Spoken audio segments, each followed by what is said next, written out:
go toe-to-toe with the enemy. There's nothing about being afraid. Look what it says here. He says, stand against, toe-to-toe, eye to eye,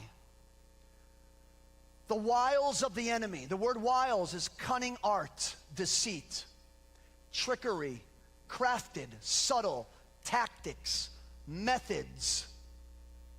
The wiles of the enemy also means, in fact, if you look at that word method, the word method is broken up. That means a road that's traveled, a paved road. Now, this is very interesting. We're not going to get into this today, but in the weeks to come, we're going to talk about this. The wiles of the enemy, if you see by all of the definition, it has to do with mind games. Mind games.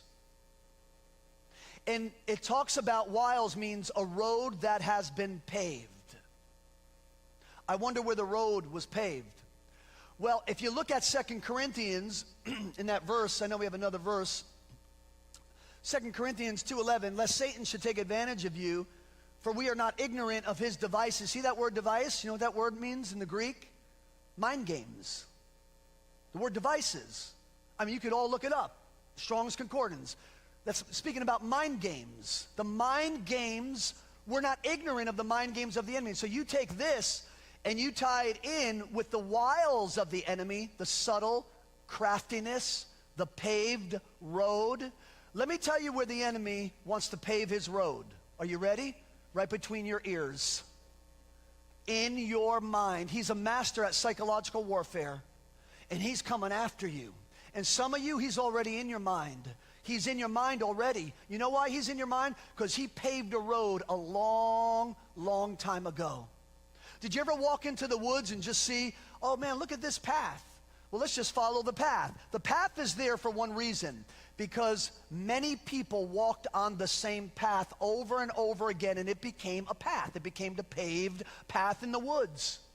Well, the enemy has so much access to areas of our mind because he has paved a way. And for many of us, it's been over years and years and years. He's had the same inroads into our mind, the same subtle suggestions into our mind, the same accusations into our mind. Some of it is in a specific area. Others are in several different areas. They are paths and roads that have been paved into your mind. And we cannot be ignorant of the mind games of Satan.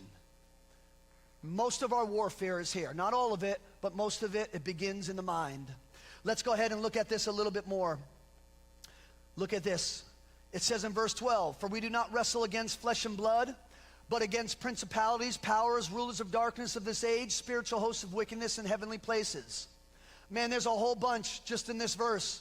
The first thing I see here, we are all engaged in a battle. I mean, there's no getting out of that. We, meaning we all. We all, okay?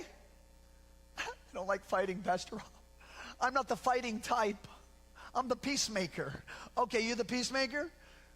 You better learn how to be a warrior because you are in a battle here. There's no way getting out of that verse of scripture. You think you just signed up to go to heaven?